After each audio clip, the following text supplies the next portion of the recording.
2019 ఎన్నికలకు భారతీయ జనతా పార్టీ ధైర్యంగా వెళ్ళింది. కానీ లోపల భయం ఉండేది. ఎందుకయ్యా అంటే 2018లో జరిగినటువంటి ఎన్నికల్లో మధ్యప్రదేశ్, రాజస్థాన్, ఛత్తీస్గఢ్ 3 చోట్ల ఓడిపోయింది.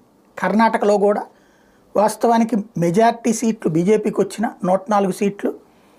సెకండ్ వచ్చినటువంటి కాంగ్రెస్ పార్టీ 85 వచ్చినాయి అప్పుడు కాంగ్రెస్ పార్టీకి. థర్డ్ వచ్చినటువంటి జేడీఎస్ కలిసి ప్రభుత్వాన్ని ఏర్పాటు చేయడం ద్వారా 4 చోట్ల బీజేపీని రానియకుండా చేశారు. దానికి తోడు దేశవ్యాప్తంగా రాహుల్ గాంధీకి తోడు చంద్రబాబు నాయుడు కూడా పర్యటించడం, మోడీని గద్దెనెక్కనివ్వద్దు అంటూ ఉద్యమం చేయటం, ఇవన్నీ ఒక పెద్ద తలనొప్పిగా మారి ఆ టైంలో భయాందోళన లోపలైతే ఉండేది. ఏంటి పరిస్థితి అన్నది వాళ్ళు కూడా ఊహించి ఉండరు 303 సీట్లు వస్తాయని. కాకపోతే మోడీ, అమిత్ షాలకు మాత్రం ఆ కాన్ఫిడెన్స్ ఉంది. వాళ్ళు అది నిరూపించుకున్నారు. అంత ముందుకు మళ్ళీ కాకుండా కూటమి ప్రభుత్వం అంటే ఖచ్చితంగా అంతకుముందు ఏంటి 200